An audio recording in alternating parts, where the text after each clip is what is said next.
하나님과 화목하라라는 제목으로 말씀을 드리려고 합니다. 이때까지 사도 바울은요, 자기가 새 언약의 일꾼으로서 달려온 이유를 두 가지로 설명했습니다. 뭐냐면 내가 하나님 앞에 시상대 앞에 섰을 때 하나님이 내게 상 주실 터인데 그 감격을 미리 내다보면서 다른 박질해 왔다고 했습니다. 뿐만 아니라 또 두 번째, 그리스도의 사랑이 날마다 나를 강권하시기 때문에 그 사랑의 밀물처럼 내 속에 밀려오니까 내가 앞으로 나아가지 않을 수 없기 때문에 내가 복음의 언약의 일꾼으로 힘써 수고했다라고 말하고 있습니다. 원래 그는요, 예수를 찾아 나선 사람이 아닙니다. 오히려 예수를 핍박한 사람입니다. 예수 믿는 사람을 잡아 옥에 가두려고 저 다메섹이란 외국 도시에까지 갔을 때 정원대 말입니다. 햇빛보다 더 뜨거운 빛이 마치 레이저를 찍어서 자기에게 비추듯이 말입니다. 찍어왔습니다.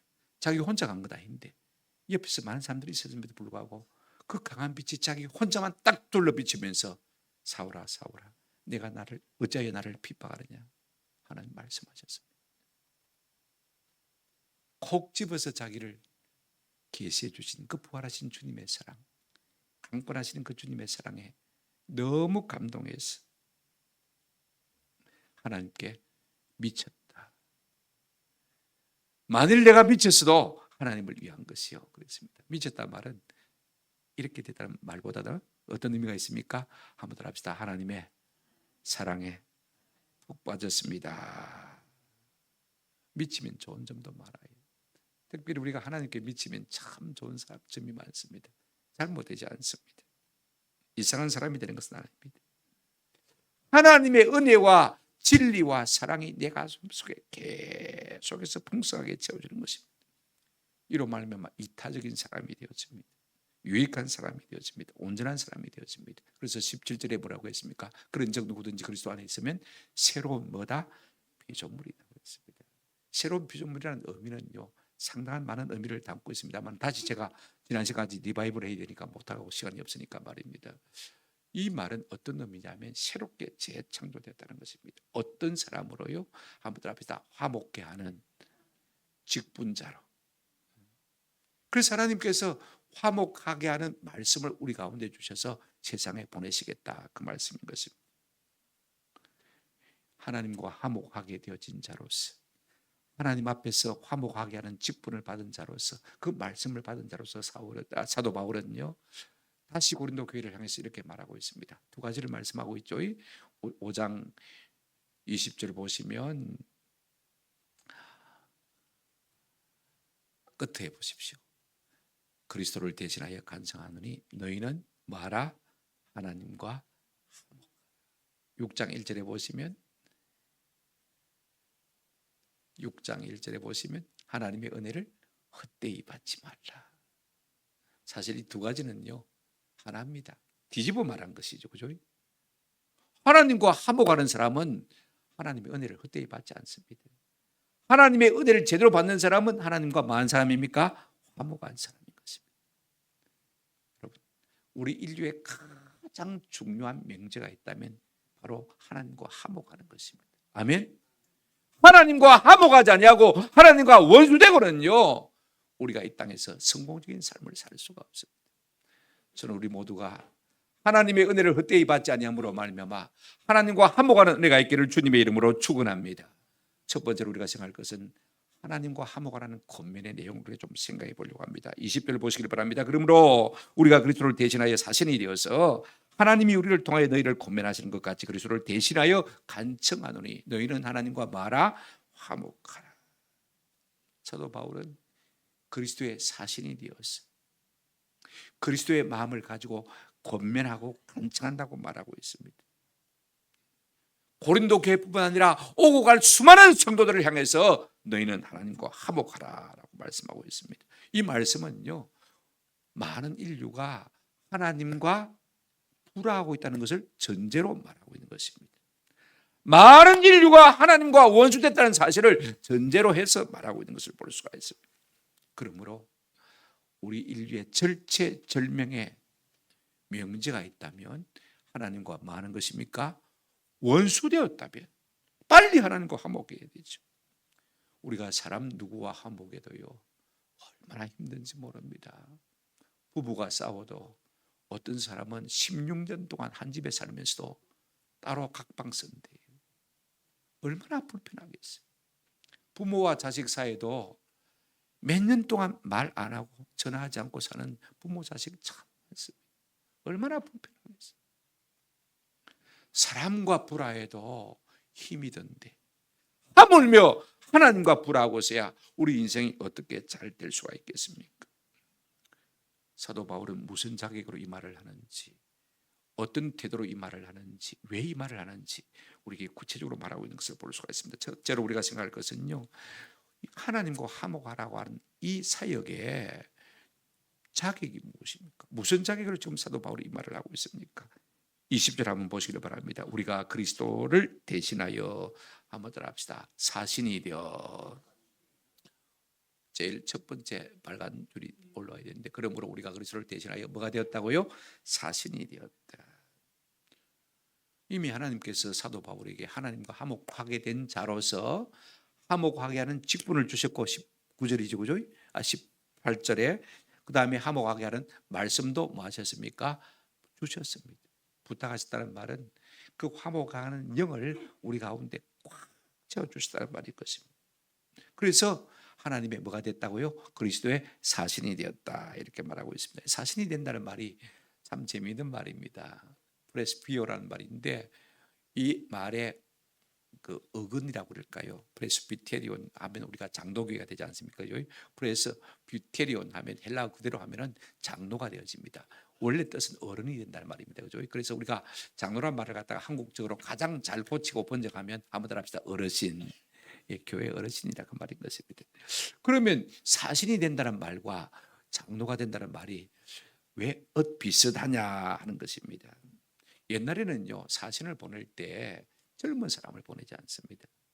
나이 든 사람을 보내었어요. 이유가 있어요. 왜 그러냐면요, 그래야 보내는 내 마음도 알고, 그 다음에 거기 가서 말해야 될 대상들의 마음도 이해할 수 있기 때문에, 그런 지혜가 나이가 들어야 생기거든. 그죠? 그렇지 않습니까? 그죠? 서로의 입장을 서로 잘 이해할 수 있는 사람이 누구냐? 나이가 든 사람인 것입니다. 인생 경험이 많은 사람인 것입니다. 그렇다고 해서 우리가 그리스도의 제자가 된 데 있어서 꼭 나이가 들어야 제자가 되는 건 아닙니다. 그죠? 20대, 30대 예수님의 제자들이 다 20대, 30대 아니었습니까? 문제는 그 마음속에 하나님의 성령이 들어가면요, 하나님의 마음도 알고, 그죠? 우리가 복음을 전해야 될 대상인 사람들을 불쌍히 여기는 마음도 갖게 되어지는 것입니다. 하나님의 영이 우리 속에 들어가면 되는 거예요. 교회 장로가 되는 것도 마찬가지입니다. 우리를 향하신 하나님의 마음도 알고, 그죠? 우리가 처해 있는 상황도 알고. 얼마나 중요합니까? 더 중요한 건 있습니다. 대사 사실은 어떤 사람이 되냐면요, 자기 말을 하면 안 돼요. 본국의 전통을 받아서, 그죠? 이야기하는 사람이 사신이고 대사인데, 자기 말로 자꾸 해버리면요, 문제가 꼭 많이 생기는 것을 볼 수가 있습니다. 내 말을 전하는 사람이 아니라 왕의 말을 전하는 사람, 주인의 말씀을 전하는 사람이 누굽니까? 사신이고 대사다, 그 말인 것입니다. 그런데 중요한 것은요, 우리가 대사의 노릇을 잘못하게 되어지면 문제가 많이 생깁니다. 저 사람이 무슨 대사고, 어째 저런 사람을 대사로 보냈노? 그러면 보낸 사람이 욕을 먹게 되십니다. 내가 처신을 잘못하면. 그렇지 않습니까? 그렇죠? 그런데 내가 처신을 잘하면, 야, 역시 그 왕이 다르다. 저런 사람을 갖다가, 저런 분을 갖다가 우리에게 대사로 보내줬다니까 참 안목이 넓어 보이다, 위대한 보이다. 왕에게 영광이 돌아가고 우리를 보내신 하나님께도 영광이 돌아가는 것을 볼 수가 있습니다. 그런데 사신으로서 참 어려워요. 먼 땅을 가야 되지 않습니까? 낯선 곳을 가야 되지 않습니까? 오늘날 선교사님들이 그렇습니다. 그죠? 다른 문화권으로 갑니다. 남의 나라에서 오는 사람을 누가 좋아하겠습니까? 다 환영하겠습니까? 그렇지 않거든요. 그죠? 그렇지 않습니까? 오늘 우리가 세상 가운데 사는 것도 또 마찬가지입니다. 불신 세상 속에서 믿음을 지키며 산다는 게 쉬운 일이 아니에요. 불의한 세상 속에서 내가 어렵게 산다는 것이, 나 혼자 직장생활에서 내가 어렵게 바로 한다고 해서 그것이 얼마나 큰 영향력을 미치겠습니까? 그런데 이런 우리를 향해서 우리 예수님은 이렇게 당부하셨습니다. 너희는 세상의 빛이라, 너희는 세상의 뭐라? 소금이라는 것입니다. 그런 세상 가운데 가서 네가 너를 굽히면 안 된다는 것입니다. 빛은 직진입니다. 그죠? 빛은 양보가 없어요. 소금은요, 자기가 다 녹아 없어져도 없어지는 것입니까? 다른 속에 들어가서 소금이 되어 간이 되어 버리지 않습니까? 그죠? 네 본질을 변화시키지 말라는 것입니다. 오늘 우리의 본질이 뭐냐? 사람과 하나님 사이를 많은 것입니까? 화목시키는 것입니다. 근데 이 일이 참 쉽지가 않아요. 우리가 빛으로 소금으로 산다는 게 참 쉽지가 않습니다. 어떤 목사님 젊은 부부가 어떤 교회 부임을 하고 첫 주에 이제 교인들 앞에서 부부가 인사를 했습니다. 그 다음날 사모님이 시장을 갔습니다. 콩나물을 샀어요. 2,000원만 주십시오 했는데 상당히 많이 줘요. 근데 입에 습관처럼 익은 말이 무슨 말입니까? 여자분들은 시장 보면 좀 더 주소 마. 좀 더 주소 마. 자기도 모르게 많이 준다 싶었는데도 불구하고 좀 더 줘 있어 이랬습니다. 그러니까 그 할머니가 하는 말이 아이고 사모님 많이 드렸습니다 이러는 거예요. 누구요? 사모님. 어제 인사했거든요. 봤거든요. 알거든요. 사모님은 모릅니까? 압니까? 모르지요. 그래서 시장 바구니를 놓고 도망을 쳤다는 이야기를 들은 적이 있습니다.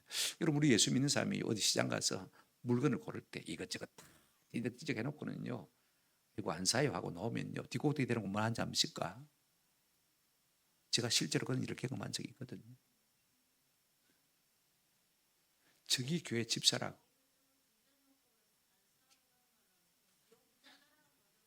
예, 욕 태바이로 얻어먹죠. 예. 저기 무슨 집사고. 저런 인간 때문에 내가 교회 안 나간다. 우리가 사신이 되어서 사신 노릇 하는 게 쉽지가 않습니다. 세상의 빛과 소금 노릇 하는 게 쉽지가 않아요. 정신을 바짝 차리지 않으면요. 일이 힘든 것입니다. 그래서 어떻게 한다고 했습니까? 하나님 우리를 통하여 너희를 권면하는 것 같이 그리스도를 대신하여 간청하노니.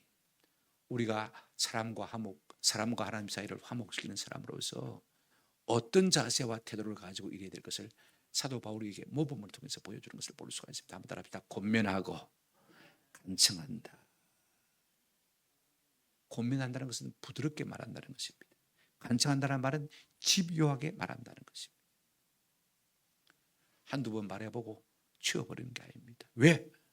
하나님과 사람 사이를 화목시켜줘야 되니까. 이 사명이 중요하니까.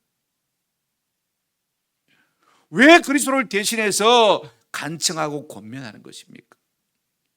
여러분 그리스도가 우리를 대신한 화목 제물이 되어주셨기 때문에 그렇습니다. 성경 보실까요? 성경에 요한일서 2장 2절입니다. 그는 우리 죄를 위한 화목 제물이니. 예수님이 하나님과 우리 사이에서 우리의 죄를 용서하기 위한 화목 제물이 되셨다고 했습니다. 우리만 위할 뿐 아니요, 유대인만 위할 뿐 아니요, 온 세상의 죄를 위함이라 그렇게 말하고 있습니다. 또 넘어가서 4장을 보십시다. 4장 10절 말씀을 보시면 사랑은 여기 있으니 우리가 하나님을 사랑한 것이 아니요 하나님이 우리를 사랑하사 우리 죄를 속하기 위하여 화목제물로 그 아들을 보내셨습니다. 예수님이 땅에 오신 이유는요, 우리의 죄를 없애기 위해서 십자가에 돌아가시기 위해서 이 땅에 오셨다 그 말인 것입니다. 자 여러분, 내가 예수님 같으면 어떤 생각이 들겠습니까? 내가 너희 죄를 위해서 십자가에 죽었는데 이 사실을 좀 알려줘야 되겠는데 누가 나를 대신해서 이 사실을 알려줄까? 그래야 살겠는데, 그래야 하나님과 화목하겠는데. 그러므로 사신이 된 사람의 세 번째 마음은 어떤 것이냐 하면 남들 합시다. 부드럽고 집요하고 함들 합시다. 애타는 마음이 있어야 합니다. 내가 저를 위해서 십자가에 죽었는데, 십자가의 공로로 믿기만 하면 하나님과 화목할 수 있는데, 그 예수님의 마음이 우리 속에 있을 때 참 우리가 사신이 될 수 있는 것입니다. 지금 사도 바울은 이런 마음으로 너희를 권한다라고 말하고 있습니다. 뭘 권하고 있습니까? 너희는 하나님과 뭐하라? 화목해라 라고 권하고 있는 것을 볼 수가 있습니다. 하나님과 화목하는 것이야말로 우리 인류의 가장 급선무요 가장 중요한 일인 것입니다. 이 말의 전제는 무엇입니까? 지금 우리는 하나님과 뭐가 되었다? 원수가 되었다. 하나님과 불화하고 있다는 사실을 전제하고 있는 것을 볼 수가 있습니다. 그러면 왜 인생이 하나님과 불화하고 왜 하나님과 원수가 된 것이냐? 죄 때문이다. 그 죄가 구체적으로 무엇이냐?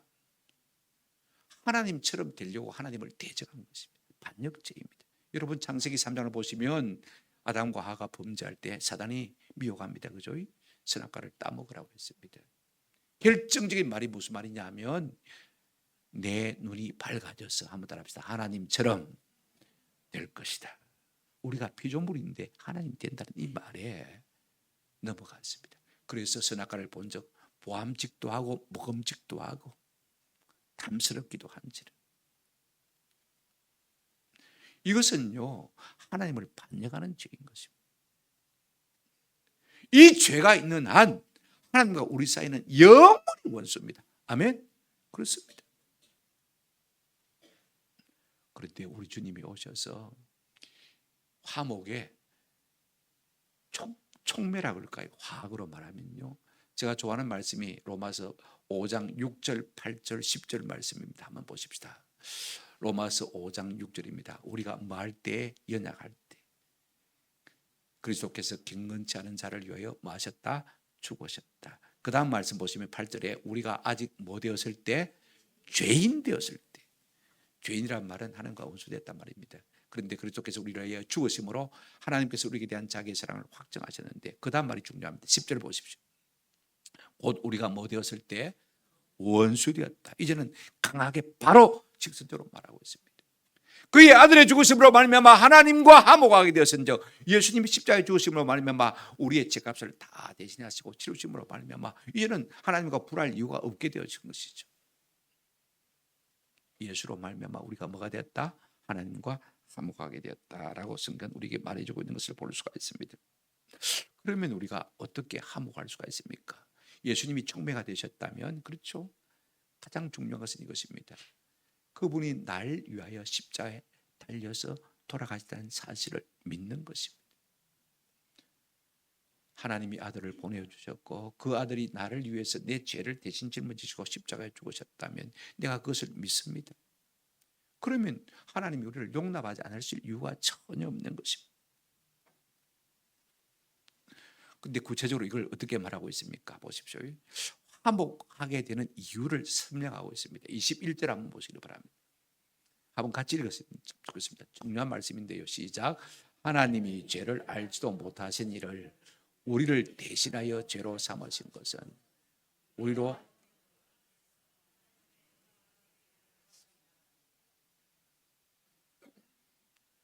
여러분 화목이란 말 속에는요. 제가 설교 준비하다가 처음 알았어요. 등가 교환이란 뜻이 있더라고 보니까. 하나님께서 그 아들을 보내셔서 여러분 그 아들은 어떤 분이냐면 죄를 마신 분입니까? 알지도 못하신 분. 죄의 속성조차 전혀 없으신 분인데 그분이 우리를 대신해서 십자가에 죽으심으로 말미암아 우리의 죄가 사함을 받게 되는 것입니다. 그래서 이렇게 말씀하십니다. 예수 어를 네한테 줄 테니까 한번 따라합시다. 네 죄를 내한테도 그 말인 것입니다.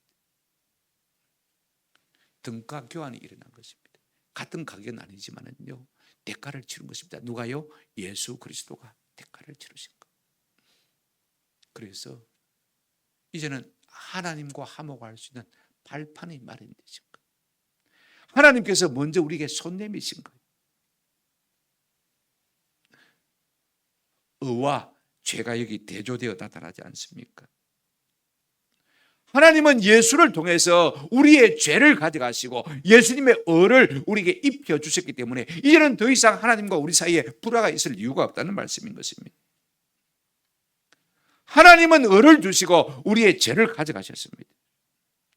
누가 손해입니까? 하나님이 손해지. 이게 눈먼 하나님의 사랑인 것입니다. 21절 끝에 보시면 이런 말씀이 있습니다. 이로 우리로 하여금 하나님 그 안에서 하나님의 의가 되려 하심이라. 여러분 하나님이요 의가 되려면 공의 하나님 아니십니까? 이걸 아셔야 돼요. 죄인인데 의라고 인정해 주면 됩니까? 안 됩니까? 안 되잖아요. 우리가 죄인인데 됐다, 이제부터는 의인으로 인정해 줄게. 그러면 안 되잖아요. 그게 하나님의 공의가 아니잖아요. 그죠? 그죠? 근데 왜 하나님께서 의가 되게 하신다고 말씀하십니까? 우리의 모든 죄를 우리 주님이 대신 지고 십자가에 마셨기 때문에, 지셨기 때문에 의를 더입혀 주신 것입니다. 그래서 우리가 칭의라고 그럽니다. 의인이라고 부른다, 그 말씀인 것입니다. 우리가 실제로 의인이 되었다는 말은 아닙니다. 그러므로 우리가 하나님 앞에 섰을 때 하나님 앞에 뭐라고 말해야 되겠습니까? 하나님, 저 왔습니다. 아이고, 율법 지킨다고요? 아직도 등에 땀이 납니다. 그러면 하나님이 뭐라고 하실까요? 내니 모르겠다고 하십니다. 대신에 뭐라고 말하면 되겠습니까? 하나님, 내가 참 많이 부족한데 천국 갔습니다. 감사합니다. 나는 공로가 없는데 예수님이 내 죄를 다 짊어지시고 십자가에 죽으시니까 하나님께서 의로 봐주셔서 내가 천국 왔습니다. 할렐루야. 전적으로 하나님의 은혜입니다. 감사합니다. 아멘. 그렇게 고백할 때 그래, 맞다, 받아주시는 것입니다. 예수님 때문에 우리가 의를 덧입게 되어진 것입니다. 그래서 우리의 죄가 예수님께로 넘어가고 예수님의 의가 우리에게로 무엇인 것입니까? 넘어온 것입니다. 이중전가가 일어난 것이죠. 우리가 맨날 첫날 100만 바라보겠다고 해서 우리가 의로워지는 것입니까? 돌을 닦는다고 의로워집니까? 그런 거 없습니다. 죄가 사함받아야 의로워지는 것입니다. 우리 죄를 대신해서 예수님이 십자가에 돌아가셨기 때문에 우리가 의로워질 수 있는 것입니다. 그래서 하나님과 우리가 화목할 수 있는 발판을 마련하신 것입니다. 이걸 믿으면 되는 것입니다. 하나님께서 먼저 우리에게 손 내미신 것입니다. 그러면 어떻게 하면 하나님과 화목할 수 있습니까? 가장 간단한 것입니다. 하나님 지금 손 내밀고 있습니다. 그죠? 그럼 어떻게 하면 됩니까? 내가 하나님 손만 딱 잡으면 되죠. 그죠? 손만 잡으면 하나님과 화목할 수 있는 거죠. 이미 다 손을 내밀고 있어요. 오늘 우리 사이에요, 나는 악수하자고 손 내미는데 손 안 내밀어 가지고 원수된 사람도 있습니다. 우리 교회 안에도 그런 사람이 있습니다. 자꾸 너는 악수하자고 손 내미는데 저는 일하고 있어. 다시는 내가 니를 보나 봐라. 하나님은 이미 우리에게 뭐 하셨습니까? 손 내미셨습니다. 아들을 통해서 우리에게 손을 내미셨어요. 내가 손을 내밀어서 팔만 올리면 돼요. 성령께서 그 믿음을 주시고 힘을 주셔서 그분의 손만 붙들기만 하면 하나님과 말할 수 있다고요? 화목할 수 있는 것입니다. 그러니 그분의 손잡으라고 지금 말씀하고 있는 것을 볼 수가 있습니다. 지금 고린도 교회는요, 이미 복음을 듣고 예수를 믿어 구원받았습니다. 그런데 왜 너희는 하나님과 화목하라고 말하냐면, 유대인 거짓 교사들이 들어와 가지고는 예수만 믿어서 안 된다, 율법도 지켜야 된다, 율법의 행위로 돌아가려고 하고 있거든요. 아니다. 네 의를 고집하면 고집할수록 하나님은 너를 기뻐하지 않는다. 자꾸 원수되는 길이다. 십자가 보혈의 공로를 믿으라. 지금 사도 바울은 그런 의미에서 너희는 하나님과 말아 화목하라는 것입니다. 내 의가 아닙니다. 내 공도가 아닙니다. 율법이 아닙니다. 전적으로 날 사랑하사 날 위해 십자가에 돌아가신 예수 그리스도 그분의 은혜와 공로로 말미암아 우리가 구원하는 줄로 믿습니다. 이 같은 은혜가 우리 가운데 있기를 주님의 이름으로 축원합니다. 그런데 우리가 이 일에 쓰임 받으면 어떤 은혜를 주시느냐? 마태복음 5장 9절에 보면 화평케 하는 자는 복이 있나니 저는 하나님의 아들이라 일컬음을 받을 것이며 그랬습니다.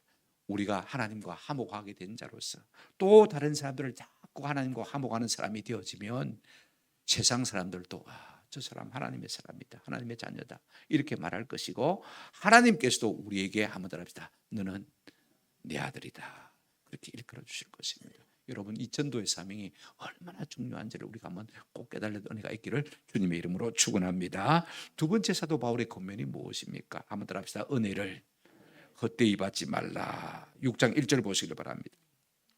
우리가 하나님과 함께 일하는 자로서 너희를 고난하노니 하나님의 은혜를 마지 말라, 헛되이 받지 말라. 여러분, 하나님의 은혜를 헛되이 받지 말라는 말은 앞에 하나님과 화목하는 말을 부정적으로 뒤집어서 한 말입니다. 하나님의 은혜를 제대로 받으면 하나님과 화목하게 되지만은 하나님의 은혜를 헛되이 받으면 제대로 받지 못하면 하나님과 계속해서 뭐가 됩니까? 원수가 된다 그 말인 것입니다. 둘은 하나입니다. 하나님이 지금 손 내밀어 주셨는데 내가 손 잡아주지 않는다면 하나님의 손이 굉장히 부끄럽습니다. 하나님의 손이 굉장히 미안합니다. 여러분 빈손처럼 무거운 것이 없어요. 내가 손 내밀었는데 안 잡아준다. 얼마나 무거운지 몰라요.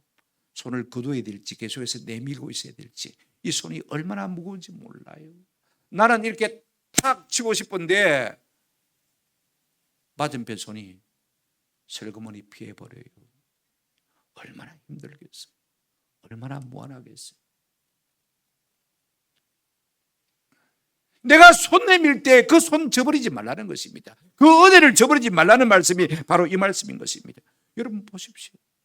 은혜를 헛되이 받는 것이 무엇입니까? 내가 손 내밀고 있음에도 불구하고 손 안 잡는 것은요, 본래 원수가 되어 있었는데 더욱 원수가 되는 길입니다. 철천지 원수가 되는 것입니다. 그러므로 우리가 손 내밀 때 손을 잡는 것이 은혜를 제대로 많은 것입니까? 받는 것이다 그 말씀인 것입니다. 지금 사도 바울은 무슨 자격으로 이 말을 하고 있습니까? 우리가 하나님과 함께 많은 자로서 일하는 자로서 동력자라 그 말인 것입니다. 내가 내 일하는 게 아니고 하나님이 내게 부탁하신 그 일을 한다는 것입니다. 그 일이 무엇입니까? 하나님과 화목케 하는 것이고 그 일이 무엇입니까? 너희들이 하나님의 은혜를 헛되이 받지 않도록 하는 이 일이 내 일이라는 것입니다. 하나님께서 불러시켜서 하는 일이라는 것입니다.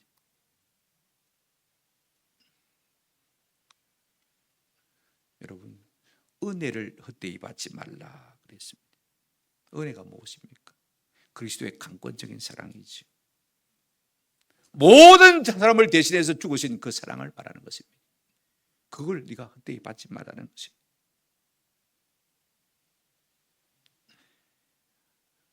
자세가 어떻습니까? 1절 보십시오. 우리가 하나님과 함께 일하는 자로 너희를 한번 따라합시다. 권하노니, 권한다는 말이 참 좋은 단어입니다. 우리가 보혜사 성령을 갖다가 같은 단어를 쓰고 있습니다. 권한다는 말을 쓰고 있는 것을 볼 수가 있습니다. 성령을 닮은 사람이면 닮은 사람일수록요 자꾸 사람을 권할 줄 압니다. 알라부치 아브라마 그런 게 아닙니다. 성령을 닮은 사람일수록 자꾸 권할 줄 알아요. 하나님의 은혜를 마지 말라, 헛되이 받지 말라. 하나님의 은혜가 무엇이겠습니까?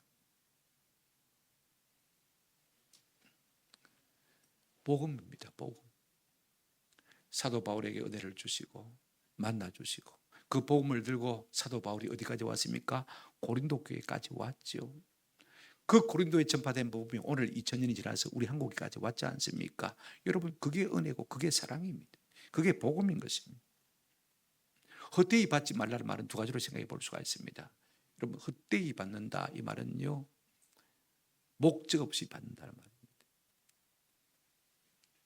은혜를 주신 목적이 있어요. 성경에 보실까요? 은혜를 주신 목적이 뭐냐? 빌립보서 1장 29절 한번 보시기를 바랍니다.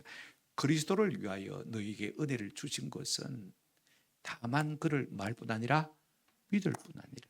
은혜가 오면 예수가 믿어집니다. 맞습니까? 저는 제 책 성합비에 위에 액자에다 이렇게 써놨습니다. 은도인부.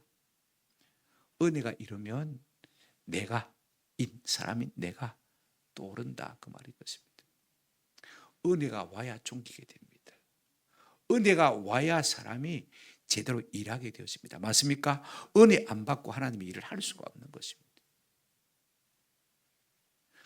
은혜를 받으면 우리가 예수 그리스도가 나의 구주인 것이 믿어집니다. 믿을 뿐 아니라 그 다음에 또 그를 위하여 뭐도 받게 하려 하심이라 고난도 받게 하려 하십니다. 뭐 때문에 고난받는 것입니까? 전도하니까 그분을 전하니까 고난받는 것. 은혜를 주신 목적은요 우리가 복음 전하다가 조금 고난도 받아라는 것입니다. 아멘. 그런 게 있다는 것입니다. 목적이 있다는 것입니다. 근데 진짜 중요한 것은요 받으라고 하십니다. 이게 참 중요해요. 은혜를 받으라, 성령을 받으라, 죄사함을 받으라, 생명수를 받으라. 우리가 공기를 돈 주고 사라고 그러면요, 돈을 얼마나 벌어야 양식도 사야 되고 공기도 사야 되고 얼마나 삶이 고달프겠습니까? 한번 생각해 보십시오. 진짜 좋은 것은요, 하나님 우리에게 주시기를 원하시고 받기만 하면 되는 것입니다. 이 말은 무슨 말이냐면 돈 주고 살 수 있는 것이 아니라는 말인 것입니다. 거저 주시는 것이라는 것입니다. 은혜는 거저 주시는 뭐라고요? 하나님의 사랑, 받기만 하라는 것입니다. 은혜가 오니까 하나님이 나의 하나님으로 아버지로 믿어지고, 은혜가 오니까 예수 그리스도가 나의 구원자이신 것이 믿어지지 않습니까? 은혜를 받는 것이 참 중요합니다. 우리가 더 잘 믿으려면 더 많이 은혜를 받아야 되지 않겠습니까? 그죠? 그런데 여러분, 은혜를 헛되이 받으면 어떻게 되겠습니까? 은혜를 주긴 주는데 다 쏟아버려요. 하나님 편에서도 손해고 우리 편에서도 뭡니까? 손해지. 자기는 손해인 줄 모르고 이렇게 쏟아버리지만 말입니다. 은혜로 구원을 받은 것을 깨달은 사람은요, 절대로 어떤 일을 해도 교만할 수가 없습니다. 나의 다 된 것은 전적으로 뭐라고요? 하나님의 은혜입니다. 은혜가 우리 가운데 오게 되어지면 낙심이 없습니다. 슬픔이 없습니다. 어두운 그림자가 없습니다. 은혜가 우리 가운데 오게 되어지면 불평할 것이 없습니다. 연약함도 감사합니다. 힘든 것도 감사합니다. 모진 겨울도 감사합니다. 오늘 우리 세대는 이렇게 잘 살고 있으면서도 너무 불평 불만이 많아요.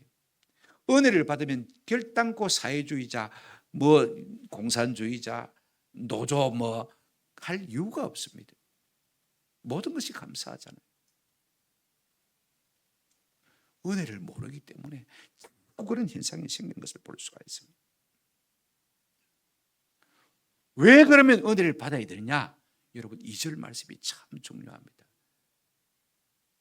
6장 2절 같이 한번 읽겠습니다. 시작. 이르시되 내가 은혜를 베풀 때 내게 듣고 구원의 날에 너를 도왔다 하셨으니 보라 지금은 은혜 받을 만한 때요, 보라 지금은 구원의 날이로라.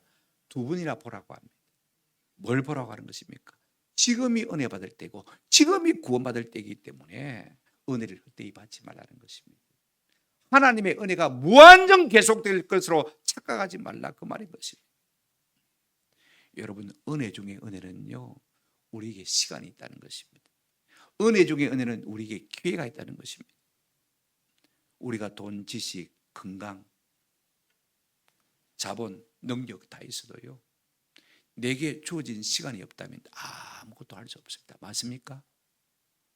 돈이 있어요, 건강이 있어요, 젊음이 있어요. 오늘 밤에 하나님 내 생명 부르시면 무용지물입니다. 아무것도. 그래서 은혜 중에 제 1번 은혜가 뭐냐면 아직도 내가 살아있다는 것입니다. 내게 시간이 있다는 것입니다. 내게 기회가 있다는 것입니다. 그런데 보라 지금이 은혜의 때요, 보라 지금이 뭐라고요? 구원의 날이다. 여러분, 프레젠트라는 말 있지 않습니까?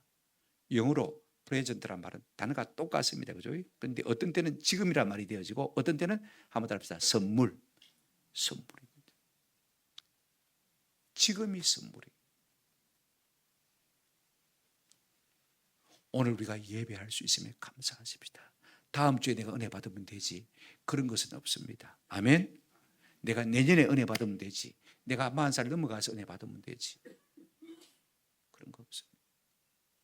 내가 70쯤 가서 세상 즐기다가 은퇴하고 나면 내가 은혜 받으면 되지, 그런 거 없습니다. 지금이 은혜의 때요, 지금이 구원의 날인 것입니다. 그러므로 지금 하나님의 은혜를 마지 말아라, 헛되이 받지 말아라, 그 말인 것입니다. 사실 이사야 49장 8절 말씀의 인용입니다만은 이사야의 예언대로 지금 이스라엘 백성이 돌아와서 이방에 빛이 되고 구원의 복음을 전도합니다. 그죠? 그래서 이방 사람들이 지금 고린도 교회가 사도 바울로 말미암아서 예수를 믿고 구원받았지 않습니까? 눈이 있으면 바라는 것입니다. 지금 하나님께서 이방인도 돌아오게 하고 있는데 너희가 복음을 받고 왜 자꾸 율법으로 돌아가려고 하느냐? 지금 그 말씀인 것입니다. 지금이야말로 천하 만민이 복받는 대로 돌아오는 시즌이 아니냐는 것입니다. 하나님의 세 번째 약속이 무엇입니까? 마지막 약속이 뭐예요? 다윗이 아브라함에게 말씀하신 것이 무엇입니까? 내 씨로 말미암아 천하 만민이 복 받는 대로 돌아오게 하겠다는 것입니다. 내 씨 예수로 말미암아, 그죠? 천하 만민이 지금 믿기만 하면 복 받는 대로 돌아오게 하는 이 때인데, 이 구원의 때인데, 이 기회인데 율법으로 돌아간다는 것이 말이 되느냐 그 말인 것입니다. 이런 뭐든지요 기회와 때가 참 중요합니다. 우리에게 기회가 주어졌을 때 하나님의 은혜를 붙들 수 있는 은혜가 있기를 주님의 이름으로 축원합니다. 여러분, 은혜의 반대말은 율법입니다. 은혜는 믿음으로 기계를 되고 율법은 행위로 기계를 되어집니다. 그러므로 은혜를 헛되이 받지 말라는 그 말은 무슨 말이냐면 네가 자꾸 무엇을 행해서 을을 얻으려고 하지 말고 예수 믿기만 해라. 얼마나 쉬운 것입니까? 날 사랑하사 날 위하여 십자가에 살찌고 피 흘려 돌아가신 그 예수님의 십자가 보혈을 공로로 믿기만 하면 내가 그 피의 값을 보고 내가 너를 어렵다고 해줄게. 이것이 은혜인 것입니다.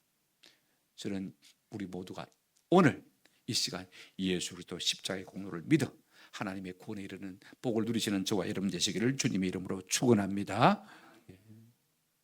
말씀을 맺습니다. 오드리 헵번이라는 우리 집 사람 닮은 유명한 배우가 있습니다. 예. 표정 모델라고 제가 이 말을 합니다. 제가 한 말이 아니고 제가 군부대에 있을 때 우리 군인 가족들이고 간부들이고 우리 집 사람 보고 오드리 헵번 별명이 오드리 헵번입니다. 저는 몰랐는데 하도 오드리 헵번 해가지고 보니까 로마의 휴일에 이 영화를 한번 돌려서 봤거든요. 아이고 깜찍하게 괜찮더라고. 1929년생입니다. 나이가 많은 사람인데 1988년도부터 이분이 받은 바 은혜에 보답하기 위해서 그 바쁜 분이고 세계적인 명사가 됐지 않습니까? 그죠? 그래서 유니세프의 홍보 대사가 됐습니다. 선의의 대사라는 이름을 가지고 이제 미개국들 가난한 나라들 돌면서 어린아이들을 갖다가 먹이는 긍휼 사역을 참 많이 했어요. 번 돈 가지고 그죠? 아이들을 못 먹는 아이들 다 먹여 살렸습니다.